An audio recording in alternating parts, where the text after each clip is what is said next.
Welcome everyone, my name is Brendan Snyder. Thank you so much for joining me. This is New Music Finds, episode number 14. And it's where I collect together all the new music that I picked up over the past week and present it here to you. And I get it from places like record stores, online retailers, Amazon, eBay, and more. For this week, I've got 14 CDs to run through, 2 new releases, and 12 new music finds. But before I dive into all that, if you're new to my channel and you haven't already hit the subscribe button, please click the button. Also leave a comment, hit like, all those things help support my channel. I would greatly appreciate it. And if you enjoyed this video, please share it out on social media, help get the word out that way. I've seen a number of you do it and I do really appreciate it. And of course, by subscribing, you'll be able to stay up to date on all that's going on in the world of music, just like this with New Music Finds, episode number 14. As always, we kick off with brand new releases, and from this past Friday, May 21st, Mike Tramp, former White Lion vocalist, compilation album is called Everything Is All Right. It's a new single disc compilation. I did have a double anthology disc come out recently. This one's got 10 tracks on it, 9 songs from throughout his solo career, and 1 new song, which is the title track, Everything Is All Right. Interesting story behind the song itself. It was this compilation here is being released with that song because that song itself was part of the Eurovision Song Contest entry years ago. I think back in the late 70s, maybe early 80s, he entered it with another band of his real early on, and they won. He did not advance on in this one though, so unfortunately he is just staying Mike Tramp. But this compilation's really good if you like Mike Tramp from the White Lion days. And you like the song like When the Children Cry. That's more of what this is. It's the acoustic rock or folk rock vein. It still rocks, but it's done with more acoustic instrumentation and stuff like that. But his voice is still spot on and so good. I really highly recommend it. If you're not, haven't checked out Mike Tramp in years, do check him out. So good. Okay, moving on. Monster Magnet, A Better Dystopia, also came out this past Friday, May 21st. It's a covers album, and this one here was recorded during lockdown, so another great example of an artist that took advantage of the downtime, and I do really appreciate that from all these artists releasing great music right now. It's a collection of 60s and 70s proto-metal, late-era psychedelic obscurities. I mean, that's how the press statement announced this, featuring 13 tracks, which is only, appropriate for them. But it's really interesting stuff. I don't actually know any of these covers. I've never heard them before, so it's like getting a brand new album almost, at least for me, because it's all new in that regard. Okay, next up are 12 items that I searched out over the course of the past week and got. First one up, Rick Wakeman, Greatest Hits. I ordered this off of Amazon Marketplace, so third-party reseller. 2 CD compilation of his Yes and solo hits. Disc 1 is all Yes songs. There's 7 of them on it. And Disc 2 is solo. It's got 15 tracks. 11 of them, incidentally, are from A Journey to the Center of the Earth. So if you like that, it's pretty cool grouping the way that they did it.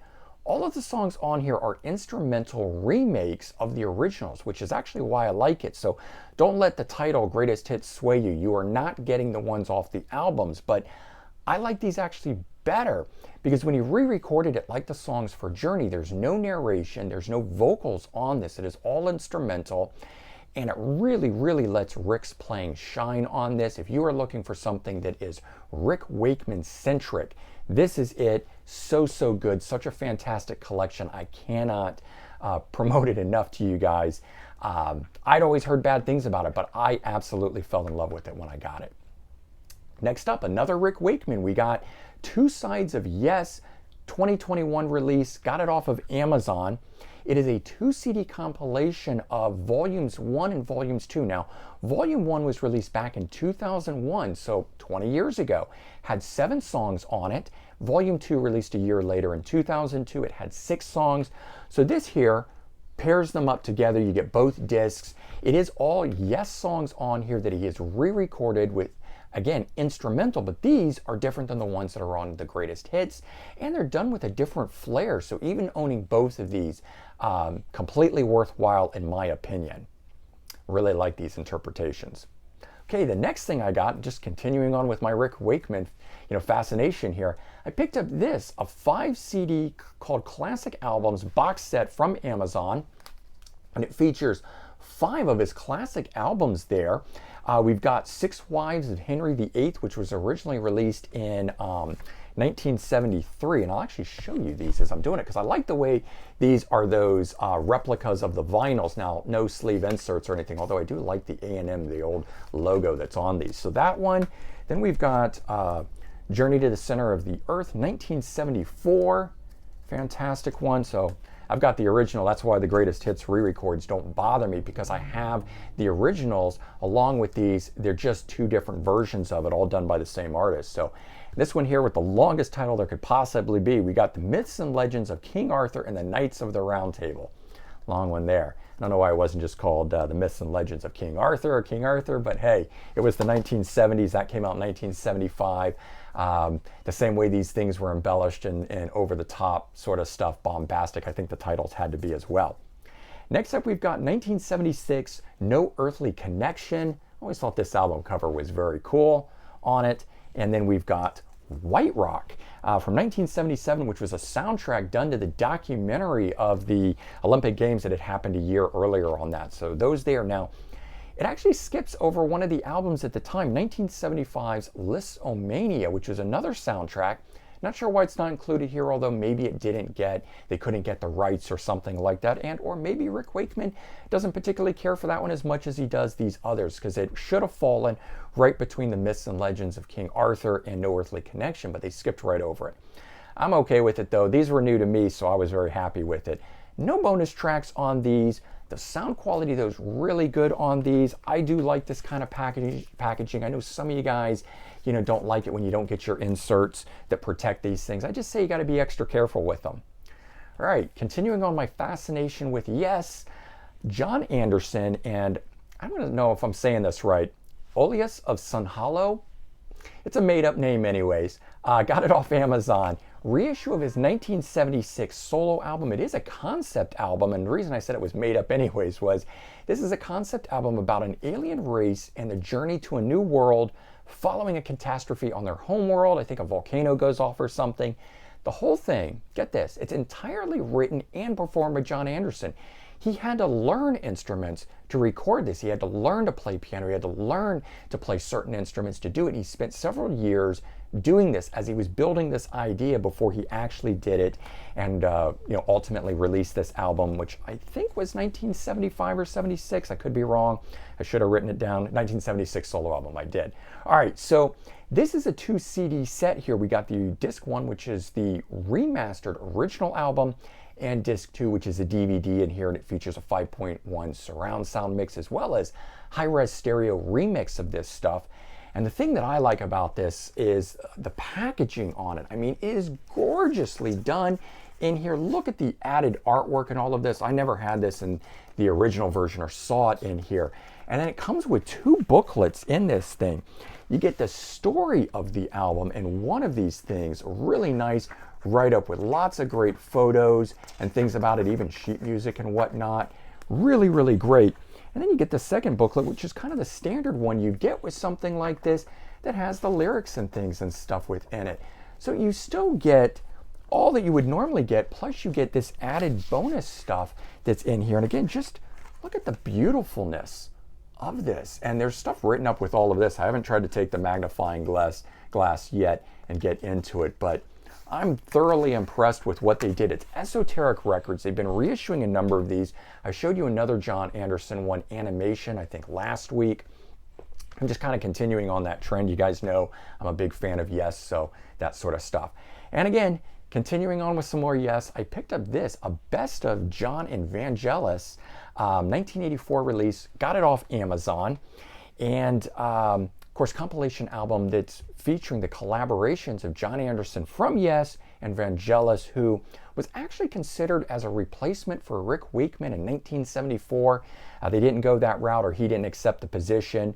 But he's best known for his Academy Award that he won for the score of Chariots of Fire. And if you don't know that song, that theme, for me, it's iconic. I mean, when I found out that's who this guy was, I was like, what? But that was from 1981, just really amazing. Check it out if you're not familiar with it. So the best of actually covers the 3 studio albums from the 80s Short Stories 1981, The Friends of Mr. Cairo 1981 also, and Private Collection 1983. So cool little collection there. Just nice to have that. Again, you guys know I like collections and things. Next up, this one carried over from what I was listening to the previous week, which was this, Slade. I decided to get me some new Slade, Till Death Do Us Part, 1981, Amazon, 10th studio album. It does come in one of these slip cases. What I like is, I don't like these little things. It's not a sticker. It's actually printed on there, but it's not on the actual album when I slide it out. So you know what? If you want to put it on the slipcase, that's fine. I've never liked the slipcases. I also don't get those. I end up tossing them most times. That's just me personally. I really just like a plain jewel case. But anyway, aside from that, this had the hit Lock Up Your Daughters on it, and quite possibly I think this is the most rockin' album from them, hard rockin' album. That's just my opinion, but I checked it out online before getting it and I was like, wow, they really kind of stepped up coming into the 80s, because these guys started out in the early 70s. And another one from the previous week, and you can see their follow-up album there, but the debut, The Nails, Mood Swings 1984, got it off Amazon. This one is the debut album by this new wave group, but it's actually a reissue from 2007. They do a real nice job on it as well.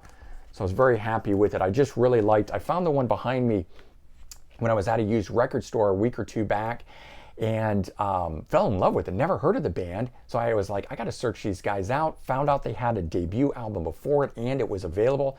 They do have a third album that was recorded years later, but these were the two back to back at the time.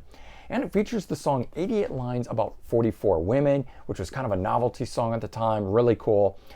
Check it out if you don't know it. It's hilarious. And features two remix bonus tracks on this. One for 88 Lines About 44 Women and another remix for Let It All Hang Out. So you get a little extra on it. And the final release that I picked up or searched out was this, a Gamma Ray Best Of from 2015. Got it off Marketplace from a reseller. The whole thing is remastered, and it has a really great booklet in it. It covers, information about each of the tracks. Then it's got like memories and recollections, as well as, from Kai Hansen.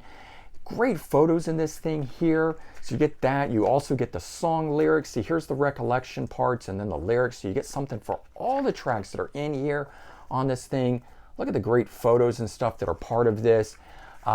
Just was really great getting this, the package, in my opinion, just a booklet done right. So many times we get these booklets and there's next to nothing in them, but these guys did it. They know how to do it. Kai Hansen, thank you. All right, so there you go. That's my New Music Finds number 14, 14 CDs of new releases and classic albums. I hope you guys enjoyed it, and if you did, please remember to comment, like, and subscribe. Let me know your thoughts about all this. Let me know what you liked or know of any of this sort of stuff. And of course, let me know what is your latest find as well. Take care, everyone. Have a great day, and I'll talk to you real soon. Bye-bye.